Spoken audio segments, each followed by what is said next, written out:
Well, I had seen plenty of pictures and videos, so I was prepared for what it looked like. There is a certain shock in seeing it for yourself. And that's really why I wanted to go. I need to get that sense of what does it really mean for our community. And, it's so odd to see the lava fountain in Leilani Estates. I mean, it's odd. It's incongruous. It's just like it's something that belongs up in the national park. It doesn't belong in Leilani Estates. And the river of lava, the length of it and the power of it was just phenomenal. If anything, I was struck by, if it should stop soon, but really most of Puna is still there. I mean, there's really a lot there. If it can stop and repair the road, most of it hasn't been covered, and we could recover if it stops anytime soon. It was very shocking to see Kapoho Bay and the tide pools all gone. I think that's a natural treasure that we can't quite recover from, no matter what we do. So,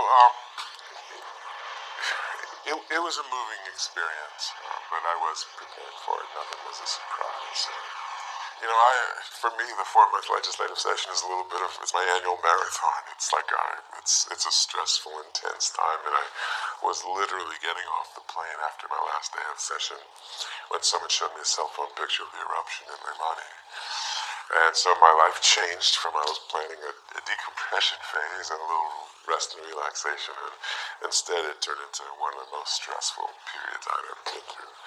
Because while I'm not personally affected, I'm the senator from this district, and I feel a great need to come up with a response to this crisis from my position as a state representative.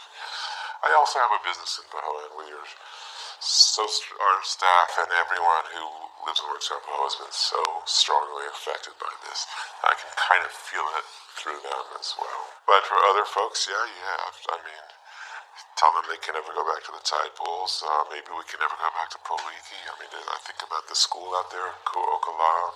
Right now it's still standing, but you can't get to it. It's a very beloved place. The Worm Pond, little kids learn to swim at the Worm Pond, and so it's very beloved. And if we can never go there again, it'll be a great loss. And it hasn't affected me on that super personal level. It affects me. I mean, I've swum a lot, snorkeled a lot in the tide pools and vacation land, and I love it down there. When we think, almost anyone, we think, let's go swimming today, that's where we go, right? So can't do that anymore now. You want to go swimming, we're going to have to go a different direction. But all of Puna lost, for right now, all of its ocean resources. It's a huge loss. That weekend that it covered Kapoho, so many friends lost either their house or their farm. And at my store in Pahoa, 5 of my employees have had their house burned. About 12 of them are evacuated, and 4 are living in the shelter. So it's like really you can feel the stress level among the crew. And of course, business, like any business in Pahoa, our business is down almost half. So it's a scary thing financially as well. But you can really feel the personal stress in people whose house is lost. It's remarkable that when I come to Hilo, it's just another normal day. I mean, you really don't feel it in Hilo, in my opinion. You really feel it behind any business you walk into or anybody you talk to who lives out that way. It's very strongly affected by it. I've played music at the shelter 3 times now and got to get a sense of the folks there, At first it was cozy, but now it's getting ragged and everybody needs to move on from there. First of all, there's no privacy. So if the person in the next tent is yelling in the middle of the night, you're hearing it, Second of all, if you've ever been camping in the rain, but it's no fun. And this, Pahoa, it's rains. We've had periods of heavy rain, and so if you're outdoors in a tent, it gets wet and soggy. And another thing that people don't realize is most of these folks evacuated with a box of valuables, and they got their box of valuables in a tent, which means they can never leave. They can't put them somewhere and lock them up, and so they're feel vulnerable and can't leave. So it's after several weeks, it's a very uncomfortable situation. We really need to move those folks to the next phase. I'm very encouraged that we've gotten started on the temporary shelters. It's a nice landmark. I think it gives people who are still in the shelter hope for the next phase. You might call them tiny houses. They're not really houses because they're incomplete. They're just shacks, really. that the county has recently permitted for the duration of the emergency, that under certain circumstances you can legally put up one of these houses that weren't legal before. And you can put several of them outside your house. We're asking churches to host some if they can. The thing is, they need to have access to kitchen and bathroom facilities. So some central area where they can have that, because these are just essentially 10 by 12 shacks. It's wonderful because people have some privacy, they can lock their possessions, they can have a little space of their own. It's a very important thing psychologically. But there's no electricity, there's no plumbing. That means at night it's dark, in the daytime it's hot. It's not going to be a comfortable place, but it's private and secure. And that's the one project that has happened is the one at the Hope Services did at the Catholic Church of Pahoa, which is the first 20. But HPM and Darrell Oliveira are taking the lead in this in some sense, along with Hope Services. They hope to be able to produce 20 or 30 of those per week, but the next step is finding more places to host them. This place took 20. We have some potential places for 3 here and 5 there and 10 there, but now we need to find more places to host these temporary shelters. And if we can find that, I think we can build 20 or 30 per week and to get up to a couple hundred pretty quick. But what I'm really working on is trying to develop a longer-term housing relocation proposal to beyond the temporary shelters. The longer-term solution has to involve, in my opinion, relocation. We really don't want people to go back and rebuild in the same spot. Now that we know what we know about the danger of that rift zone, it should be public policy that people don't go back and rebuild. Then there's also the simple, compassionate response to disaster that hundreds of people have lost their homes. For some of them, they've lost almost everything they had. And, when it's this many people affected, we have to help them, like any large disaster. There are several ways it might happen. One is everyone scatters to the winds and find a place to go on their own. It's possible that everyone could buy an empty lot in Paradise Park or other areas of Puna and build on their own. But it's my thought that one option that we should have on the table, which I've been pushing very hard, is to create a new community, essentially a new subdivision where people from Lower Leilani and Kapoho can relocate to.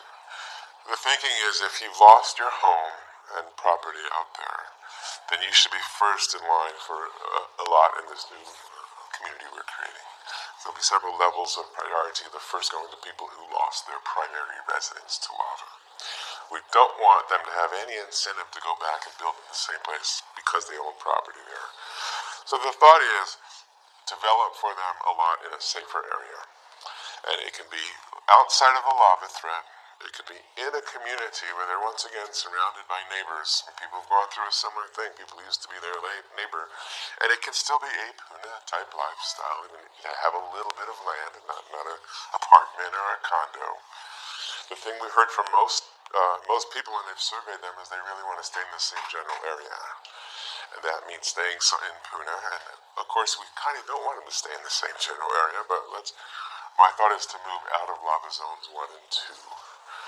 And I have identified a couple large parcels of state land that are in Lava Zone 3 just between Pahoa and Ainaloa, or between Pahoa and Paradise Park.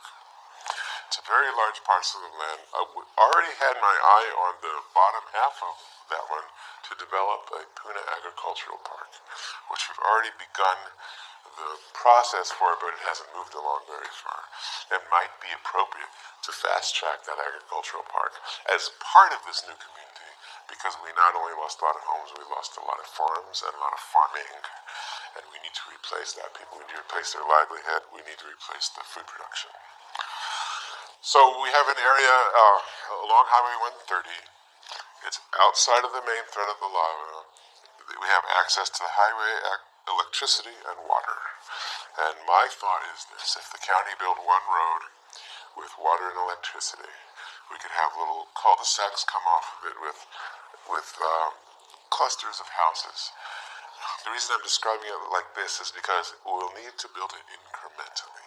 We don't know right now what's the ending total of how many people are going to need this kind of help. There's the people who've lost their homes for sure now. There's the people who can't get to their home. And then there's other folks who are in some various stage of denial, which is, I think I'm going to go home one day. But maybe in 6 months from now they realize, well, no, maybe I'm never going to go home, and it may take 6 months or a year. This event could go on for a long time. So I think the numbers of people that need accommodation are going to grow over time, and we cannot predict what it will be. Some folks, of course, have the means to go and start over again on their own, and they can pick wherever they want. But for those who don't have that means, it's my thought that the state and county could give them a lot in exchange for giving up their old lot in the lava inundation zone. So you give up your property there, and the state takes over that. And because the state is taking some value, we could ideally give that person the pre-lava value of that lot, and they could use that to apply for buying one of these new lots. So it's my thought to develop this new community between Pahoa and Paradise Park on state land of which has large acreage with no plans and no native forest on it. Is this similar to, I know the mayor has been talking about a new community. You think this what he has in his mind? Yes, it's the exact same. When I went to talk to him the other day, I got halfway through my presentation, he kind of stopped and said, no, this is what I'm already thinking, we're going to do this. He shares this vision very strongly. I think he was a little bit unaware of this parcel, this particular potential location, but it was also his vision to create such a community somewhere. And I think maybe, while the county officials have been working on first response and keeping the roads open and civil defense, I've been living day and night with thinking of what's going to happen next. And so I've been working very hard on this proposal, as I call it, a relocation proposal, and how it might work. So I think the mayor wasn't quite aware of how these might be the appropriate parcels. And honestly, I'm not attached to where it goes or what it looks like. It's just important to me that we do something for these people who are facing life without hope right now. There's a growing sense of despair and a growing mental health crisis, so I hate to put it that way, but there's a lot of people who need some hope right now and need some vision of what the rest of their life might look like. And I think as soon as we can announce such a project, it'll be like a light at the end of the tunnel for these people. If we can say to them, in 6 months we're going to have a lot that we can show you that's yours, so you can start to build on it, I think people can hold on and get to that point instead of being in basically despair right now of nowhere to go and not knowing what to do. There's a law, it's 171.93, which is the only law whose number I know in the whole books. And it was passed after the 1960 tsunami in Hilo. And we relocated at that time a lot of people from Bayfront area in Hilo up to Ivalani Street in Kamana. And this law was passed to enable that. So that was an example of state land being used to relocate people in emergency. So there is precedent for it. It has happened before. It's happened a couple times since then, once or twice on Oahu and once in Kalapana during the late 80s eruption. The Kalapana relocation effort wasn't quite as successful. The one in Hilo, of course, was, and everyone's forgotten about that. But so there is state law to enable it. No new law actually needs to be passed to make this happen, although we may need funding for it. But the law is already on the books to allow this to happen. And it's happened before. It's my thought, if we've done it before, why not do it now? This is, in some sense, the biggest disaster that's happened to our state in 50 or 60 years. I mean, I think going back to Pearl Harbor, or maybe the 1960 tsunami, I guess. Since then, I know, we're so fortunate no lives have been lost, but at this point 600 homes have been lost. And there's maybe 1,000 people homeless right now, and that's not counting the evacuees that just can't get to their existing home. Now, among those people, some have found places to rent, some are staying in their friends' or family's garage or couch. I mean, that's the most common story you hear, but that's not a long-term solution. So they're better off, I think, than people in a tent at the park. But it's still an unsustainable situation in the long run. I do think a lot of people have said to me, people out there just aren't going to leave, and I think that's not true. I think it's fundamentally changed. I'm a Puna person as much as anybody, but something really changed in the last few weeks, and a lot of people are looking at Lower Puna and realizing, no, it's not the place to live anymore. And they're going to be wanting to relocate elsewhere. Well, I think a lot of people left because you can't count on the air being good overnight. You know, I mean, even though you can get there and sleep there, if the wind dies or if the wind shifts, you're breathing, some kind of toxic fumes, and it's just not that safe to be there. So yeah, there's this. Lower Puna is a little bit of a ghost town right now. So it's my thought, if the relocation proposal goes the way I envision it, the state would donate some number of acres of land, whether it's 500, 1,000, 2,000. Ideally, we would donate it to a nonprofit. The reason I'm thinking that is because a nonprofit could move much, much more quickly than government can. So let's say we pick a nonprofit like Habitat for Humanity, someone that's in the business of building houses for people. We could give a long-term lease, like 65-year lease of this state land. Lease because it's very hard to sell state land. It's more normal to lease it. Give Habitat for Humanity or a similar organization a long-term lease. And they can plan out and divide up lots without actually subdividing it. Because that's legal subdivision process. It'll take a couple of years, I think. But we could lease out licenses to a certain acre or half-acre parcel, like is done in a lot of agricultural places. So you'd have a license, not a fee simple ownership. And then that nonprofit could use its national resources, its volunteer resources. For example, Habitat could provide the labor to build people's houses for free. And I'm sure there are many philanthropic organizations that would help people rebuild in terms of the cost of materials. Every one of these lots will probably need a septic system, and there will be some cost involved. But I think we could develop houses this way minimally and fairly quickly. So, I mean, in my idealized version, we could show someone their lot in 6 months and maybe have a house on it 6 months later. And it would be an expandable idea because we don't know how many people are going to come. But hopefully this community will also include some agricultural properties and maybe even access to the shoreline for fishing and ocean recreation. So it would be an actual community. One nice thing about this parcel is for agricultural uses, there's a very large amount of fresh water flowing underneath it, very shallow. We have more easy access to a massive quantity of fresh water there than almost any place else in the world. So farming has tremendous potential there. And there's already water and electricity in the highway there. So we could create not a substandard subdivision, but we could create a normal subdivision where people have county water and electricity without having to fight for it. Right now, the way Puna is, it's laid out as a grid. You can't get anywhere without a car. And it's nice if everybody wants land, but it's not good community planning. And so we could fix that. We could have, community centers and have it be a community that functions as a community. And I think there's a lot of community planners looking at this and, modifying my little pencil sketch of, well, let's do this and that. And, people much smarter than me will help create a better design for it. But I'm pushing on this because I can't see another way to get people relocated quickly. The other option that I can see is if we can find a way for the state to buy out the existing lot or development rights on that lot, then that's essentially a taking. So maybe the state could pay someone who's lost their lot the pre-lava value of your lot in Leilani. And you can take that money and go buy a lot wherever you want. If we could make that happen, we could do it all much faster. We could give everybody enough money to buy a lot somewhere in much less time than creating this new road and all. But I'm not sure how that mechanism would go, giving people money to buy private land. None of my proposal has to do with replacing people dollar for dollar or acre for acre. We can replace a 15-acre farm. We can replace a $1 million oceanfront lot. But what we can, and many of those people with, let's say, $1 million oceanfront lot have their own means to start over. They're not going to take one of these new government lots out in the middle of nowhere. But those people who need help starting over can find themselves, on a nice, peaceful, safe piece of property surrounded by people who've gone through something like them. It's a safe neighborhood, and they can have a sense of community.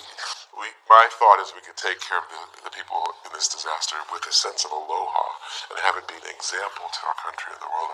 This is how you respond to a disaster. You make it better. And I think it would just be a very uplifting story for not just the people affected, but for everybody in our state to be very proud of. We might have a special session. I'm not at the point yet where I want to ask for a special session, because to ask for it, I need to have a very clear plan with quite a bit of support for it. And I do think we'll be asking for a special session, but I'm not quite there yet.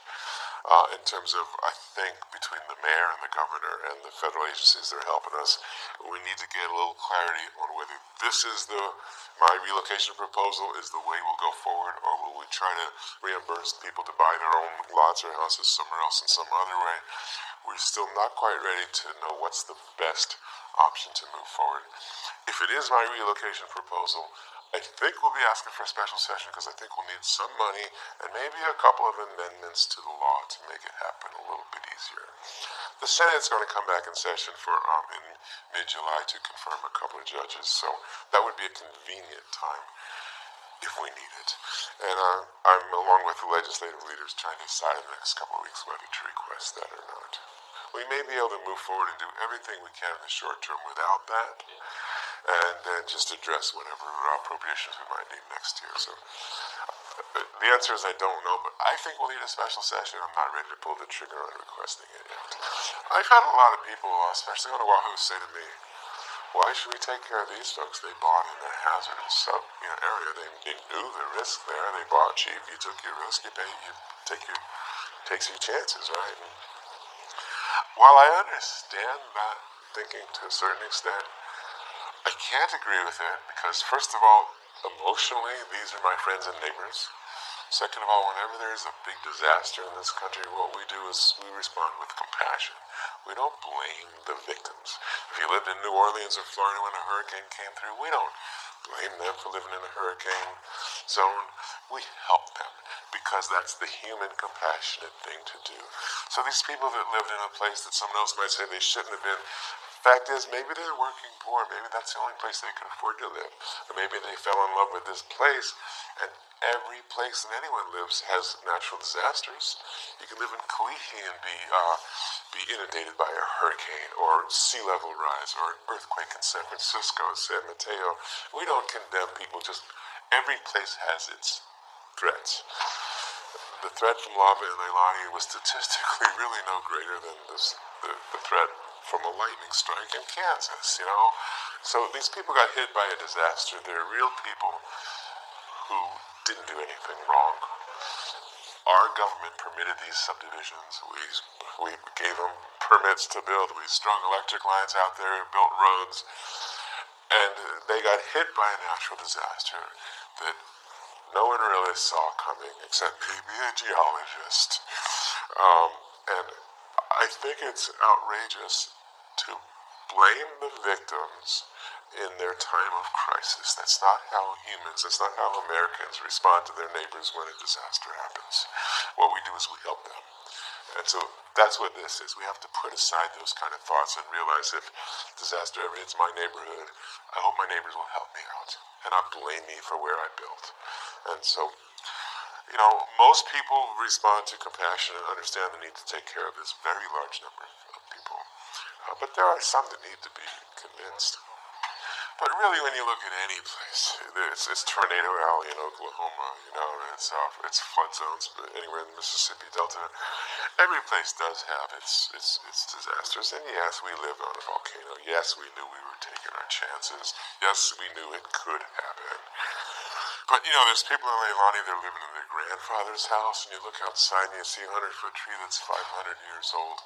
And it was a peaceful, quiet, cool, wet, green place. It wasn't a place you expected lava.